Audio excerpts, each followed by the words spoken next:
Big welcome, everyone. It's so fantastic to see you all on the line tonight. Hope you're keeping warm wherever you are. Firstly, I'd like to begin by acknowledging the traditional owners of the land on which we meet today. I would also like to pay my respects to elders past and present. Thank you for coming along to our Ask Me Anything session this evening. Today's session is designed to deep dive into the question, am I right for Antler? I am Rani, Community Manager at Antler Australia. Also in the call are Adele, Joel, and Nina, part of the scouting team here at Antler. Tonight, we will have Adele Moynihan, our associate partner at Antler, sitting down with our portfolio company founder who has built and launched her company with us very recently, Elisabet of Anda. Also, to let everyone know, this is the second part of a 4-part series, and we will have 2 more upcoming AMA sessions to shine more light on the value of building with a co-founder and our track record in investing in women. So count yourself in on those as well, and we hope to see more of you. You're in for a treat tonight. We will start the session with introduction of Antler and shine a bit more light on the diversity of founders we back, followed by a candid conversation with Elisabet, diving into her founder journey and experience building a company with Antler. At any point of the conversation, feel free to contribute by addressing your questions or comments on the chat box. We'll also have a dedicated time for Q&A to answer any of your burning questions by the end of it. And just to cover off some general housekeeping, please mute yourself if you're not speaking, just to avoid any background noise. And if possible, please keep your camera turned on, as we'd love to see who we're speaking to. Well, now let's get into it. Passing it over to Adele to introduce Antler and to moderate today's conversation. Adele, the floor is yours. Amazing. Thank you so much, Rani. So as Rani mentioned, I'm an associate partner with Antler in Australia, and I've actually been with the fund since pre-launch. So that means that I started back in 2019 when Australia was the joint second Antler location to go live after Singapore. So it's really been remarkable to be on Antler's growth journey over the last 4 years, because as you can see from this map, we have now grown to a presence in over 23 locations across 6 continents and have $500 million US in assets under management. So it's been really significant growth, both from Australia, but also on a global scale. On a global scale, we have over 700 portfolio companies in which we've invested in, and 100 of those are actually from here in Australia. So that was one of the benefits of going early, that we have one of the most significant portfolios on a local basis. And then what I'm describing really is that since 2019, from Australia, we have been backing exceptional founders. And along with founders such as Elisabet, we have backed over 300 across 100 compelling early stage startups. And something that I often get asked along with the question of, am I right for Antler, is like, well, what is an Antler company? And hopefully you can see by this slide that actually there isn't really such a thing as an Antler company, because we invest across multiple different business models, such as consumer tech, B2B SaaS, but then also industries with a large grouping in fintech and insurtech, also in green tech, ed tech, prop tech, health tech. So because we have a founder first lens to investing, it means that we have a really diverse group of companies which we're able to back. So the purpose of this session is to really dive into, like, am I right for Antler? So what I first want to do is position the 3 core personas that Antler looks to bring into our programs. So the first one is tech and product builders, then business operators, and then domain experts. Now, whilst acknowledging that us humans never nicely fit into boxes, go with me on this, because in the simplest terms, when you have the domain expert, the person that has the experience from either lived or professional experience of the problem worth solving, and we attach to them the serial entrepreneur, the McKinsey consultant who can put the business model, go-to-market strategy behind it, and then either the software engineer or the product leader who can either build it themselves or architect the product roadmap, then we have a company, we have a really robust team. Having said that, the average number of co-founders in our startups is 2.3. So more often, you boil those down to like, what is the business need? And often it's just two founders who fulfill that. So to just highlight an individual from each one of these, like Ads, she was early hire of HiPages. She worked her way up to be the engineering manager of one of their core functions, leading a team. And then she joined us and is now the co-founder and CTO of Rightpool. So what was fantastic about Ads is that she really hit that sweet spot for us, as in she was still hands on the tools coding, but also she had that leadership experience. So then she was able to build the initial version of the product, but then scale it through her leadership ability and her ability to attract talent. Then we look to our business operators. There's Lars. He was a 3 times exited founder, actually, before joining Antler. So it's great to highlight him, as often people think of Antler as being just for first-time founders. But actually, 26% of our founders have already exited a company as the founder or the director. And often the reason why entrepreneurs who've already proven they can do this come to Antler is because what I described initially is that global footprint. Because often to get a significant market size, you need pathways outside of Australia, and Antler is the only truly global stage VC operating from here. So we can give you connections into Europe, Southeast Asia, America in terms of investors, early hire, partnership opportunities, and they really see the value of that because it enables us to fast track them. And then also looking to the domain experts. Sally, she's the CEO and co-founder of Lived. Now, she actually came from a household that was greatly affected by addiction. So she had that lived experience of teaming that lived childhood with having a professional career in startups and scale-ups such as Secure Code Warrior and Propeller Aero. She was like, there is a tech platform that could facilitate this. There is a tech way that we could solve this problem. So those are the 3 personas that I'll just highlight for now, along with a few interesting stats that actually our founders have on average 11 years of commercial work experience before joining Antler. Now, that ranges from those who are fresh out of PhDs, often in their early 20s, or like gun engineers, through to the mature and usually on the business operator side of, serial entrepreneurs like Lars, who have done it multiple times.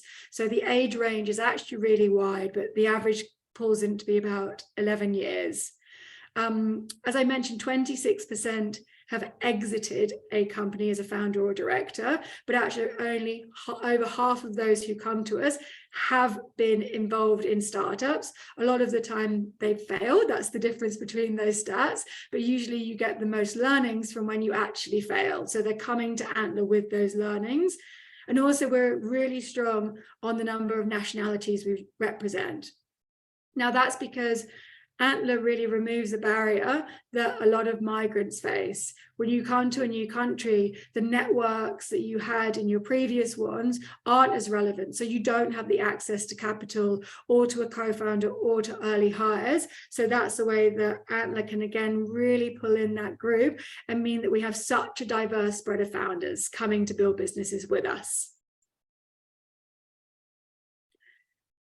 Then I wanted to really deep dive into those personas, because in the Antler selection process, what happens is first you speak to a member of the team who is on this call, usually Rani or Nina, and then you go through to a Spike and a founder DNA interview.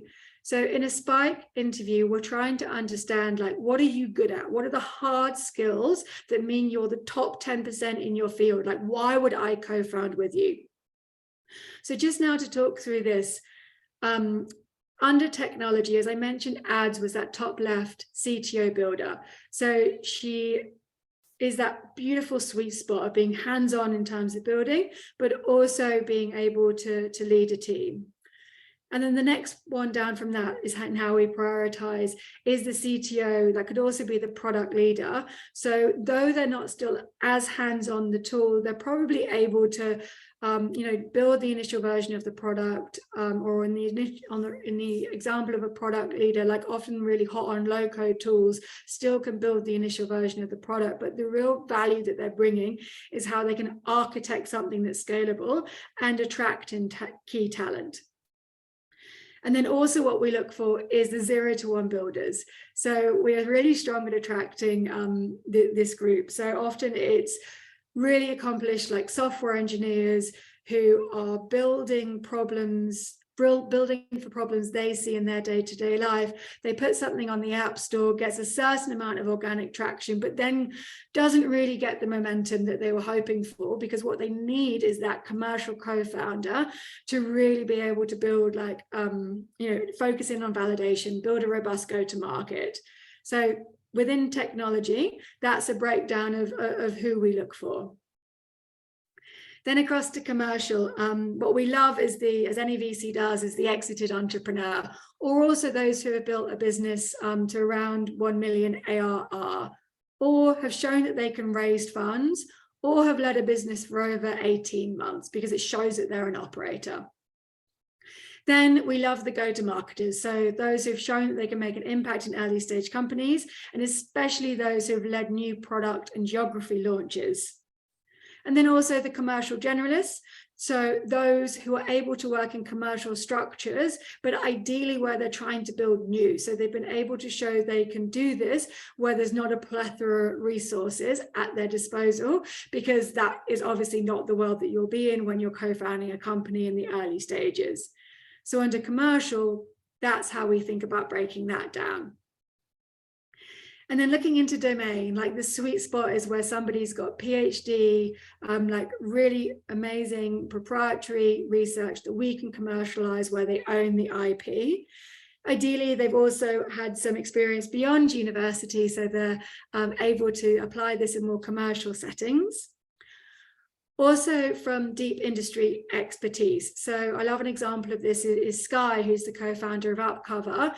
She was sitting in Zurich, watching the rise of the gig economy, thinking, how can an insurer like Zurich have no fit for purpose insurance products for gig economy workers? And that was the origination of Upcover.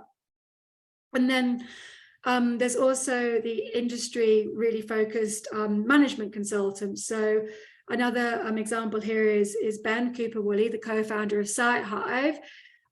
He was at Arup, which is an engineering-focused management consultancy. And he was repeatedly being paid to solve the problem of noise on construction sites. So what SiteHive is doing is putting IoT devices there to be able to get real-time data on noise and vibration.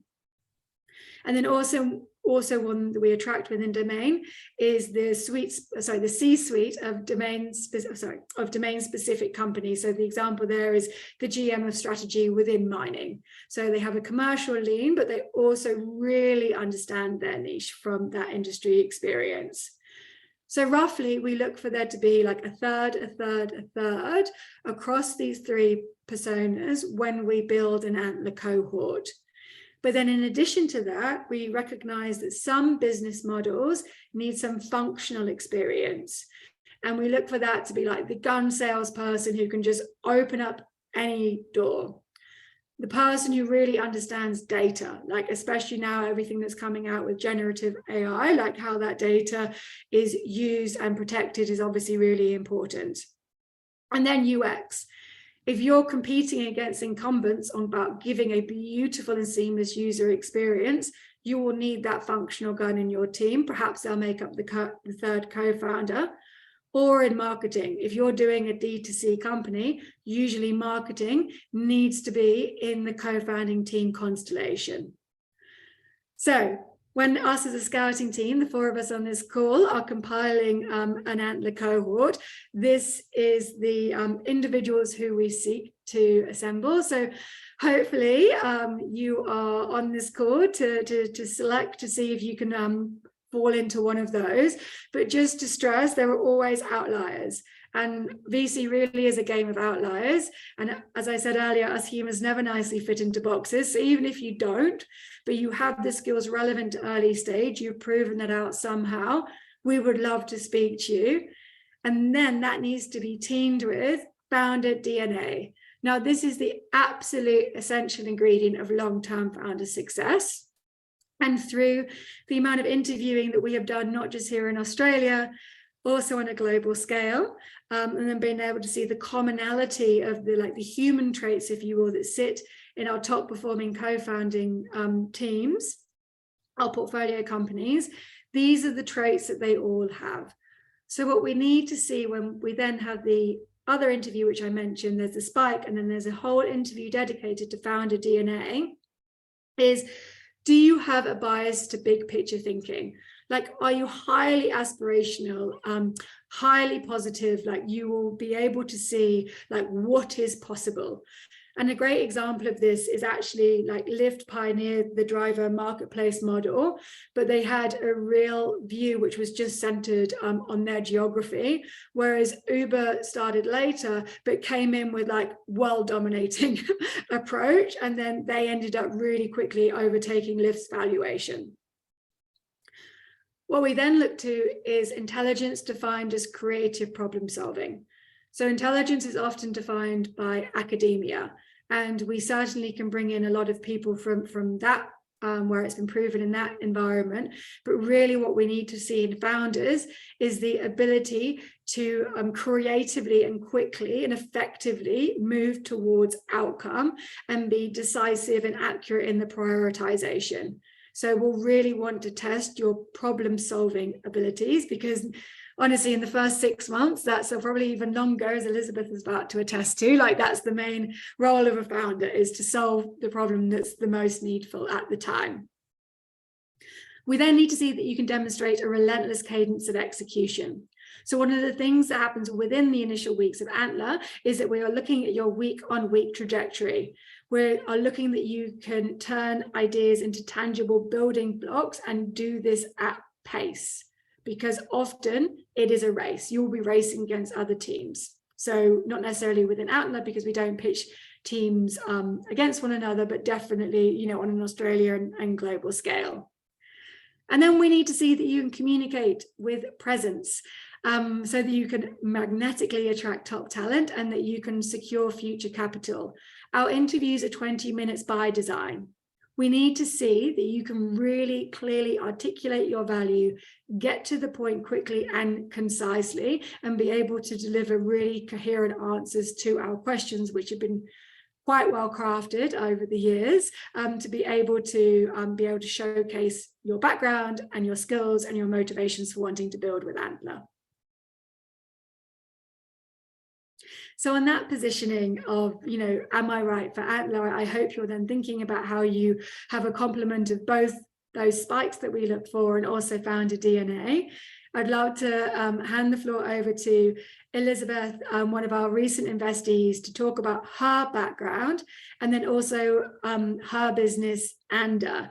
And I'd really like to stress what Rani said at the top of this call, that really is, this is your chance to then ask myself and Elisabet any questions. So you can get like the Antler view, but what's often even better is the founders, the lived experience of it. So that's why both Elisabet and myself are here. You can either hold your question to the end and raise your hand, and we'll allow time and we can do it person to person, or if something just pops into your head, please pop it in the chat, because we have Nina and Joel, who are also in the scouting team, who can quick fire answer any of those questions. So with that, Elisabet, the floor is yours. Please talk about your background prior to Antler and then your business, Antler. Hi, everyone. Lovely to be here tonight. Thanks for having me. My name is Elisabet, and a little bit about my background. So I have a computer degree in computer science, and then I have a master's degree in electronic business. I also worked as a marketing director for the biggest e-commerce store in Iceland. And then in Denmark, I worked in digital banking for a few years. I also have some entrepreneurial experience before joining Antler. So I co-founded a not-for-profit organization in Denmark called Random Acts of Kindness. It's basically helping charities with tech issues that they otherwise wouldn't have the capital or manpower to solve. So that kind of gave me a taste of starting something myself and the impact I can have. So maybe a little bit about Anta. I think we had a slide on that, I'm not sure. But yeah. So maybe a little bit about the problem that we're solving. So the world has never been busier and more people are struggling with stress and anxiety daily. Currently, there's nothing out there to help you in the moment when you're stressed. So you go through your day, and at the end of the day, you might head to Headspace or Calm, or just sit in front of the TV to kind of try to de-stress. While what we do is we help you in the moment when you're stressed. So Anta is a proactive smart wearable designed to empower individuals in managing stress and anxiety by offering personalized breathing exercises in real time, enabling users to take control of their physical and mental well-being. So how it works, it sits on your wrist and it detects when you get stressed. And when you get stressed, you basically get prompted with a breathing exercise, and it gently squeezes your wrist to mimic inhaling and then release to mimic exhaling. Amazing. Thank you, Elisabet. And I love how you articulated your background and then how much that applies to Anta, like your roots in engineering, and then with this being a consumer play, your experience in marketing as well, which, you know, as I mentioned, it is so critical to D2C companies. So I'd love then to for you to talk about, you know, perhaps your early days with Antler when you were looking to identify a co-founder, like how you thought about, you know, like your skill set, and then how you thought that would be complemented, and perhaps how that evolved over time. Yeah, so I joined in October last year. I had only moved to Australia about 4 months prior to that, so it was everything pretty new, and obviously didn't have any network when I started. And with my background, I kind of wasn't sure which direction I should take, if I should talk about myself as a technical person or a business person. So I was kind of open-minded to kind of like which direction that would take me. But yeah, I probably should have been a little bit more structured when I joined Antler, but I focused more on just being open-minded. I didn't join with an idea. So I focused on just finding the right person to work with, and then, you know, did a lot of brainstorming and killing a lot of other ideas. I developed a good friendship with my friend Vitold, and after I think 5 weeks into the program, we got the idea of Anta. Me and Vitold had more kind of similar skills than complementary, and we had first and foremost became friends. But we went through the program, we got through a track out. We went to IC and then ended up not getting funding. And since then, Vitold left Anta, and I was kind of unsure what I should do. I really wanted to continue Anta. I was super passionate about it. So that's why I kind of decided to rejoin Antler in January. But my strategy there was a little bit different. I had seen that previously people that joined with an idea didn't really do as well as people that kind of joined more open-minded. So my strategy was more focusing on finding the right person with complementary skills, and going from there. I would maybe put Anta on hold if something else would come up. So more focusing on finding the right person. So I rejoined Antler, really, put all my effort into kind of like having these dates with everyone and like seeing, you know, what fits, having brainstorming sessions with a lot of people. And then I met James, my current co-founder. We have really complementary skills, and we worked on different ideas until I think week 3. We pivoted back to Anta, which I was really happy about, and went through the whole process again. James also has really complementary skill sets to me, which were kind of gaps that I had previously. So I had really good feedback from the previous IC. For example, with not having capabilities in-house to build a brand and launch a brand in different markets, and not having a really strong go-to-market strategy and commercial side. So James had all these capabilities, so we really complemented each other well. And yeah, maybe also to mention, previously when I went with Antler to IC, my role was the CEO role, and my co-founder's role was the CTO role. But now that has changed. Now I'm the CTO, which feels more natural to me, and James is the commercial man behind Antler. Thank you so much for that story, Elisabeth. What I love about it is, yeah, going back to the question of like, am I right for Antler? This story like really showed like how, you know, we're joining Antler, it's like fitting pieces of a jigsaw puzzle together. And you know, with Elisabeth and Vital, that when they first went to, when Elisabeth says the IC, that's our investment committee, they were quite overlapping in skill set. And then the, you know, a big part of a D2C company is you know, the go to market, and because it's often more costly, and a few other factors.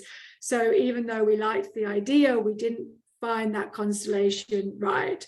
So then it was great to welcome Elisabeth back and have her now describe that she's in the CTO role, and it feels more natural, and have a real understanding of where her gaps were, which then James was able to fill. So I truly love that story, and it also I hope answers questions that that people could have around Antler, is like, what happens if I get a no at an investment committee? So the way that we view it is often that's about timing more than anything, or something in the initial formation or validation of the idea not being quite right. So we give really robust feedback, and you know, in a lot of cases, founders like Elisabeth come back, they address that feedback, and then they can become investable companies, which is awesome. Rashid has actually asked a question which I think goes on well from what we just shared, which was about qualifying early users. So what were some of the steps you took down to narrow the most ideal user? So perhaps Elisabeth, you can talk through essentially like how you validated Antler in the early days within Antler. Yeah, so we did, I think, over 200 in-depth customer interviews, which was a lot. And we did a lot of that in the second cohort. So we hadn't really nailed the target market well enough in the previous one. The problem statement was more around people not, you know, breathing correctly, and everyone's not breathing correctly, and that was kind of the target group. But yeah, so we focused a lot on honing into who the target customer is. So we did in-depth customer interviews. We surveyed over 300 people, I think, as well. So really honed into figuring that out. And yeah, we also worked really hard with breathwork coaches to understand, you know, their customers as well, to see if that's aligned with how our target customer is. Yeah, I think. Awesome. Yeah. Yeah, in the initial phase of Antler, it's called formation and validation. And the real thing that you focus on there is finding your best co-founder from not just a hard skills perspective, but also making sure that you can have a robust personal relationship with them, because really co-founding with somebody is about how you solve problems together over a 5 to 10 year period. So the real focus initially is on forming that robust team, and we have a couple of extra tools called Fingerprint for Success and the 50 questions to support with that. And then also it's validating the idea, and you know, as Elisabeth described, what we're really looking for is that you have spoken to a large group of customers, but also you really understand that group from like demographics beyond, you know, like gender and age, etc. Like you have a real clear understanding then of who your customer is going to be, so how you can target them. And maybe also to add to the 50 founder questions, I highly recommend doing those questions early on with your potential co-founder and doing it in person. So you would ask the first question, your potential co-founder would answer, and then doing it kind of like that and have conversations about it, because so many things come out of that. It's just so important to have these questions and have these conversations early on, I'd say. Excellent. And for anybody that isn't aware, the 50 questions is, well, as stated, 50 questions. And what it's designed to do is to mitigate the reasons why founders often break up 12 to 18 months down the track. So an example is, how many hours can you dedicate to this business per week? Now, we might all have the best intentions that we can dedicate, 40, 60, 80 hours, but that's really dependent on our life setup. So if we don't have the conversation up front, as in, hey, like I have no responsibilities in my life, I'm really consumed by work, I'm happy to do 80, 90 hours per week. But the other co-founder, it's like, well, I either have a young family, or I have caring responsibilities, or I'm an athlete, so a lot of my evenings and weekends are spent training. If we don't have that conversation, and that's not clear up front that I'm going to dedicate 40 to 50 hours, whereas I'm dedicating 80 to 90 hours, it can become a friction point later. Another question is, what does success mean to you? And often that can be obvious to individuals, and it could be to one person, we're getting that exit in 5 years. Like, I am in this to make my, set myself up and my family up financially for the future. And for others, it could be, no, like, I'm here to have an impact. I'm really driven by how we are able to align to, sustainability goals, X, Y, Z. So the 50 questions is designed to front load all of those things which are often found out too late or hard to ask at the very beginning. Excellent. We have another question from Patrick, which is quite specific, but it's, how did carbon neutrality and sustainability figure in your early thinking around product design? If you're happy to share, Elisabeth. In the early, we quickly realized that our target market really cares about the environment and the impact, input of environmental things. So we really focused on the importance of minimizing our environmental impact and promoting sustainability throughout the entire life cycle of our product. So we focused on finding kind of eco-friendly materials and optimizing energy efficiency and implementing sustainable manufacturing process and practices. So we focused on that pretty quickly and pretty early on, and we've been having that at the back of mind when we speak to manufacturers and sourcing agents. Excellent. It's now, I don't think we were doing it when you joined, Elisabeth, but one of the sessions that we now run in the early weeks of Antler, we have masterclasses, and one of them is now on ESG, which obviously this now falls under, but often it actually applies to any business now, ESG, because it's also about how you're using and protecting data. So that's now a distinct part of Antler's masterclasses, which are delivered to founders in the early weeks. Elisabeth, it would be great now to again go back to when you were in Antler and perhaps share with the group how you approached the design sprints and the value that you got from the design sprints, because essentially within Antler, the first thing that happens is it's for co-founder speed dating, for lack of better phrasing. And so you're really getting around the group, getting to understand one another and each other's skills, and then you move into design sprints to test working relationships, and then also start to move towards validation of the ideas that you're working on.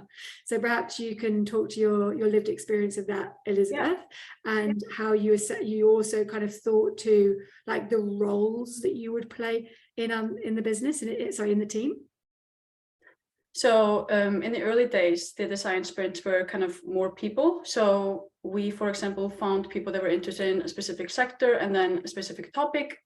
And then we had, 5 to 10 people join and kind of do a design sprint on it, try to find problems to solve and solutions and kind of killing ideas, for lack of a better word. And then over time, the design sprint became smaller and you kind of saw who you worked well with and kind of like who you brainstormed well with. And then, I'd say that over time, you kind of moved into working more one-on-one with people and kind of focusing on or figuring out you kind of figure out quickly when you work with people in design sprints what their expertise are, what their interests are, and kind of what they specialize in. So that's a good way to kind of figure out who has complementary skills and similar interests to you, I'd say. Yeah, I think it must be. Have you got any advice, given your experience of, you're quite a unique individual that can go across both, when we go back to the personas being fitting into a few of those different categories. Have you got advice for people who are perhaps on this call thinking about applying to Antler or have already applied to Antler, onto how to really hone in on and understand what your spikes are, and then what is needed when finding a complementary co-founder? Yeah, I think it's really important to join and be very kind of clear about your vision, and have a clear understanding of your own entrepreneurial vision, goals, and the problem that you want to solve. I think this really helps you kind of articulate your vision effectively and align it with the resources and the support provided by Antler, and to find the basically person with complementary skills. And be kind of strategic in finding the right person. I also really highly recommend trying to find someone with really kind of diverse background, because it feels like that kind of enriches your perspective and broadens your kind of fosters innovative thinking, I say. Yeah. Awesome. Just to expand on what Elisabet was describing, like the way that we look at a co-founding team with Antler is to have complementary, non-overlapping skills. So what we look for, and I think Elisabet described this in the first team constellation when they were overlapping, like the risk there is when you have two people who are quite comparable to one another, they don't give the breadth that is needed, meaning that if you're both kind of sitting across a function such as technology, you're going to likely need to outsource, which is expensive, other areas of the business.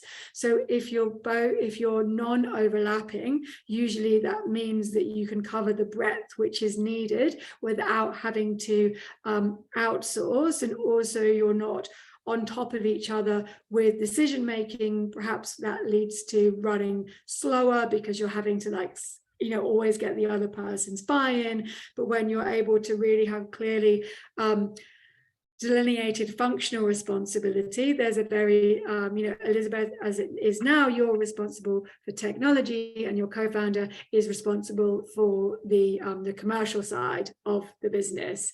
So we love diversity of background as well, because that's what creates the melting pot. But that's how Antler thinks about the forming of co-founding teams. Mohammed has a question around, for B2B SaaS, for B2B SaaS, where high cognitive load is a challenge, we have to bring 3 founders, combination, domain, CTO, design. I'm not quite 100% on the question, but I can talk to how Antler thinks about a 3-person co-founding team. So that obviously gives increased breadth. An increased number of co-founders are contributing on founder salaries versus external salaries, because obviously that's more aligned to equity. And so it gives more ability to execute to the team. But the challenge with 3-person teams is, quite frankly, you have 3 egos at the table. So often there is more volatility, and there is a likelihood that that does over time condense down to a 2-person founding team. Where we have that situation within Antler, what we do is we have a very upfront conversation about it. And it's like, what is the reason that this is a co-founder and not an early employee? And the way that we think about it is your value as a co-founder to the business enduring? Is it still relevant in the short, medium, and long term? And if you're able to articulate the medium and long term in addition to just the short, that's often how you prove out that you are a co-founder versus early employee.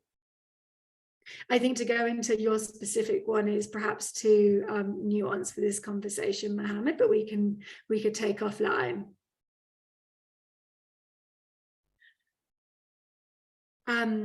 We have another one from Danielle, like how we handle conflicts or disagreements with portfolio companies and what's our approach to dispute resolution. I'd say that when there are portfolio companies, it's really we're an investor and an advisor.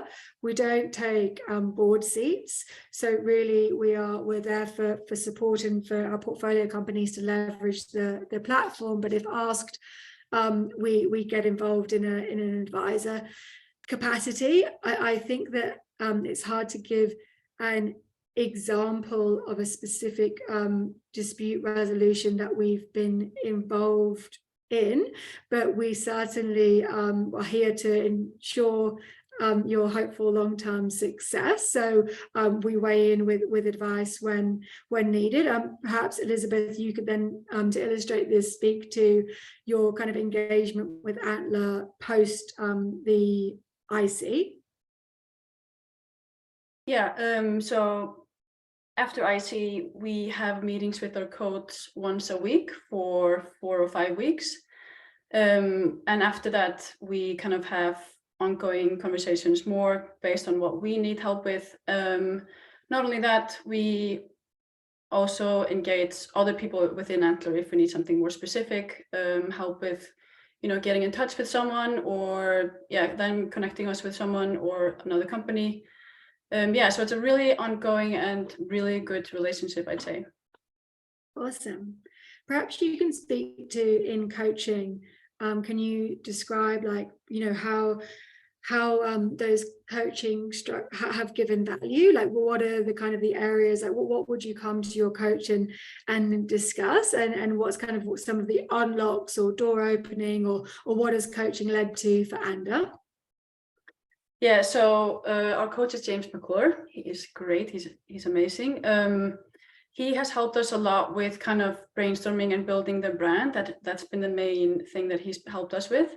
We go to him whenever we're stuck on whatever it is, and he's been really good at kind of asking us the right questions, I'd say, instead of like just giving us answers and kind of feeding us with whatever we need. It's more him asking us and kind of making ourselves come to the conclusions that we need. So it's very kind of like, he's really making sure that we learn by, doing and making mistakes and all of that, instead of just like kind of giving us guidance without kind of interacting with us, I'd say. So that's been really, really helpful. Excellent. James McClure is the general partner at Antler. Prior to Antler, he had launched a lot of Google's Southeast Asian locations. And also he was the GM for Airbnb for Europe. And he'd made over 50 personal angel investments. So he really brings that mix of operator experience with also an early stage investor lens from his personal angel investing. And with the coach that you get from Antler, it's people like James. And then in most cases, it's actually an exited founder. So somebody who has got that lived experience of starting, scaling, and exiting a business. We have a general question from Damien, which is, on average, how many startups gain funding from an Antler IC after each cohort? And are we anticipating a reduction in funding due to the current economic conditions? So how an Antler cohort works is that we usually have around 70 to 80, actually on occasions there's been over 90, but we believe that 70 to 80 is the sweet spot, starting founders. Now that then goes to a number of companies pitching to our investment committee, and at the moment our investment committee pass-through rate is actually 60%.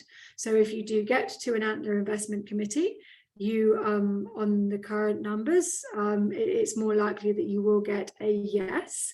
But we do have a stage gate prior to you getting invited to an Antler investment committee, which is called a track out, where we do kind of disband a number of teams and ideas. So it then, just to give a really clear number, it's around 30%. If you form a team and you pitch to an Antler investment committee, around 30% do get funded. So our target number of investments per year is around 30, but really we don't have an upper or lower limit on that, but we look to invest in around 30 companies per year, and we run 10 cohorts per year. So that's we run 3 cohorts per year, blimey. So that would be exhausting for the scouting team. Sorry if I worried you, they're about to run 10 cohorts per year. We run 3 cohorts per year, so we look to get around 10 investments out of each cohort.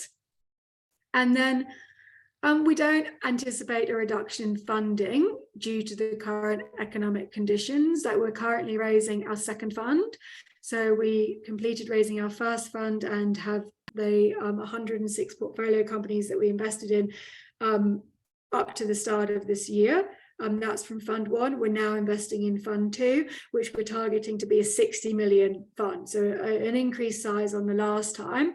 So we're more driven by making, you know, a really diverse, as we have done previously, portfolio for our LPs, our limited partners, Antler's investor.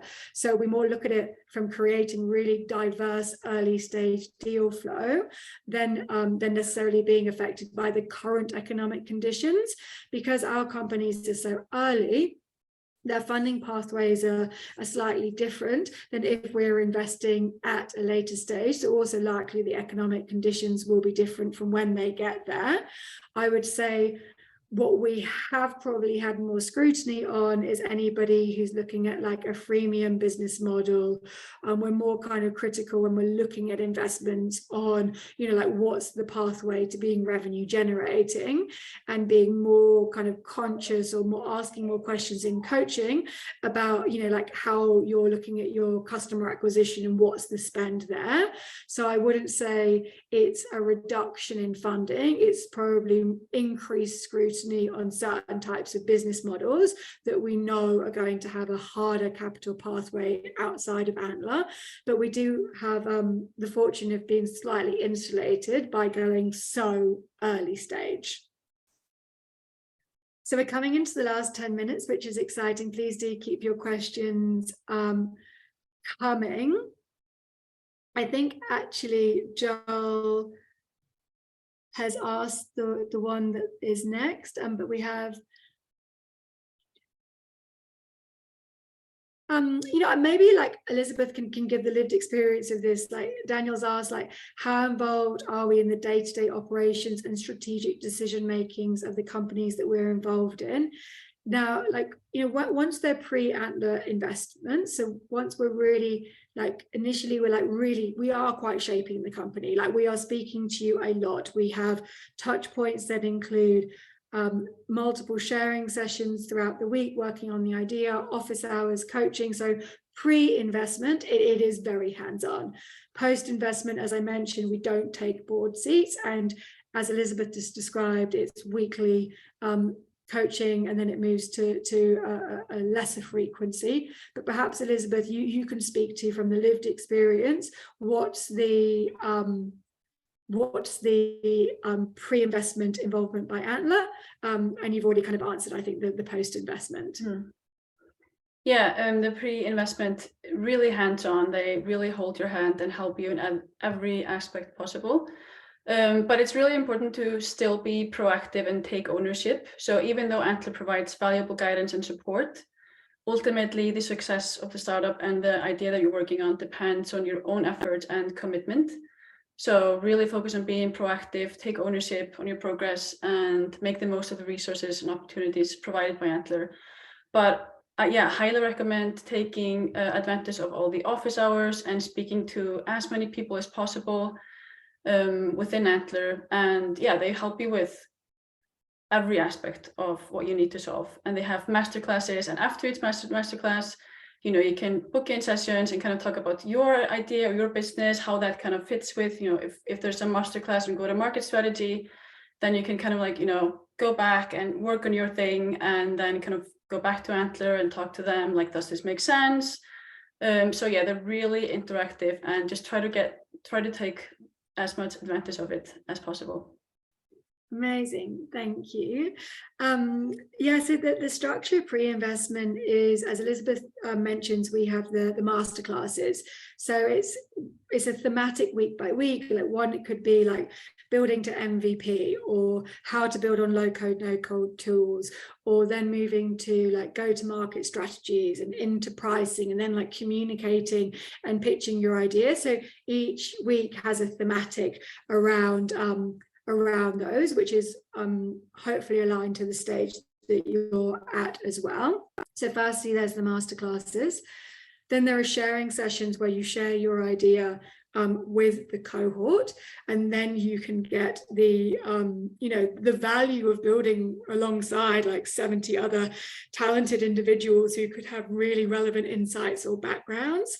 So that's the sharing sessions, where it's like the advantage of Antler is building within a community. So that's where you get insights from the cohort. You also then have validation sessions, which is where you present your idea to Antler team members and then get more of, I suppose, that critical like investor lens and some more critical questions thrown at you around the business model, the validation you've done, whatever it may be. And then also you have office hours. So as Elisabeth says, I've just had a masterclass on GTM. I'm now going to book in with James because that's what he did at Google. So he's the best person to really help me apply the theory to actually the problem that I'm solving in the moment. So those are all the touch points that you have pre-investment with Antler to really shape your idea. And it's also how we get to make the early stage decisions that we do. So not all of the decision making from Antler is done in the investment committee.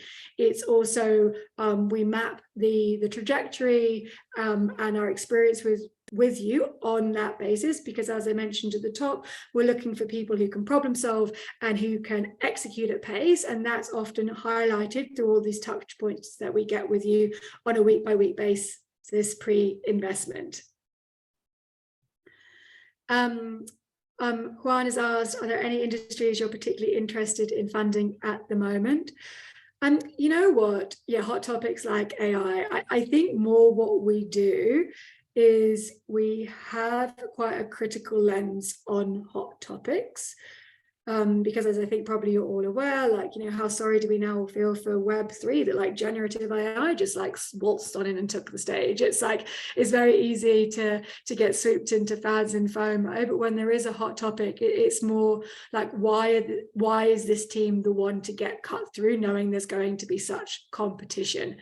And we really want the ideas to come from founders, because we believe that the team that wins is the one that has the strongest founder problem fit. So I would say that we're more critical on how like generative AI is going to play a part in like so many different businesses than perhaps, just wanting to back a horse in that race. But really, like, Antler is industry agnostic. It's founder first investing. So we really want the ideas to come from the founders, and we don't dictate industries or technologies that we'd like to invest in. Elisabeth mentioned that she went through Antler twice. What does Antler look for when accepting someone in a team back into a cohort? Like, I think what Elisabeth showed was that she wanted this. It was that she, and perhaps you could speak to this as well, Elisabeth. It was that there wasn't like the problem that we saw, and hopefully this shone through in the IC feedback.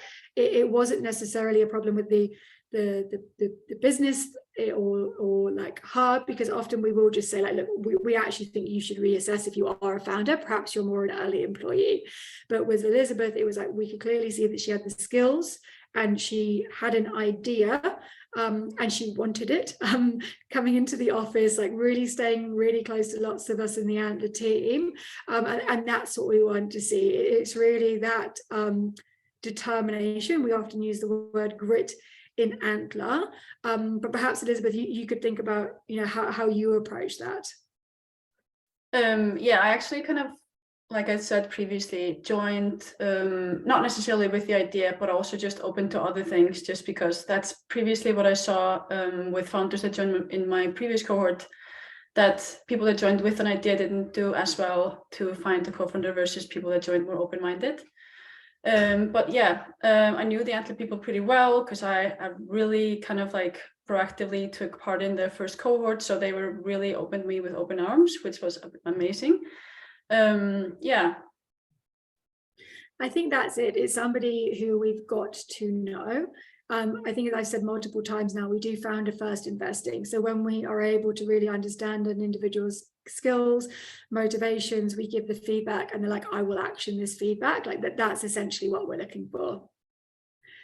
Which is excellent. And so thank you very much. We are just like 2 minutes to time. So I'll just take the last couple of minutes to wrap up and say thank you very much for Elisabeth. Like actually we have a traction slide. Perhaps we can just show, because I love it with Antler companies when they can just really demonstrate what they've been able to achieve in a really short period of time. Perhaps Elisabeth, you can speak to what you've managed to do. So we invested in you, what, it was just a matter of 6 months ago now, perhaps? Is it even that long?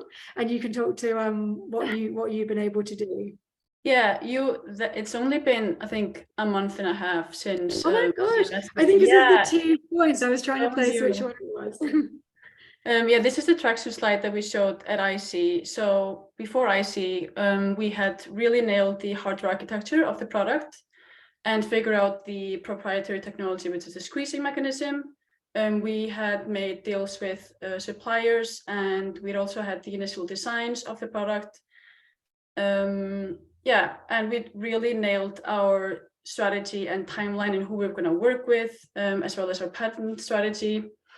Yeah, and then also our partnering strategy with ANF, which is the Australian National Fabrication Facility. They were gonna, basically help us build the product. And then on the next slide is more kind of on the brand building. So when we went to IC, or investment committee, sorry, we had over 400 registered interest for the product, which had grown 210% during due diligence, which was, I think, 5 weeks. So we worked really hard on building that wait list.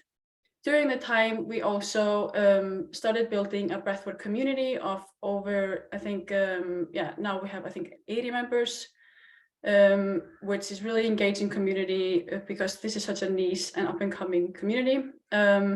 We also did a lot of different things. We tried doing breathwork classes, and we also did a lot of cringy TikToks just to kind of like try different things, making educational videos of breathwork and stuff like that, and really focused on building our followings on all our channels. And we also engaged over 100 influencers, which were willing to kind of promote our product when we will launch it to Kickstarter.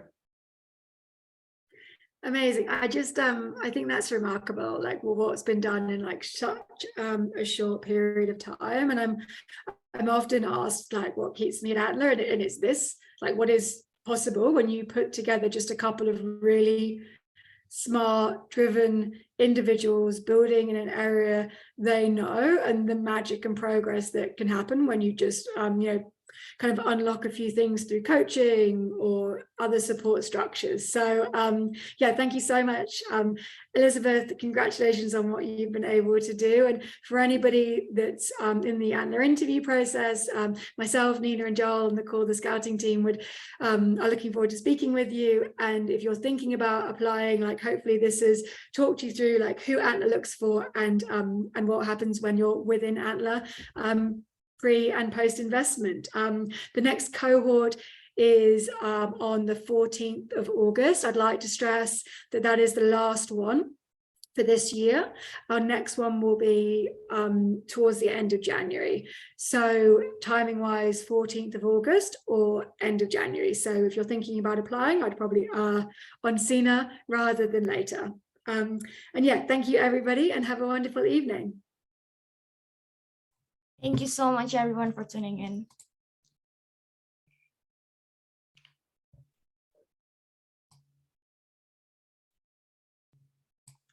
Thank you, everyone.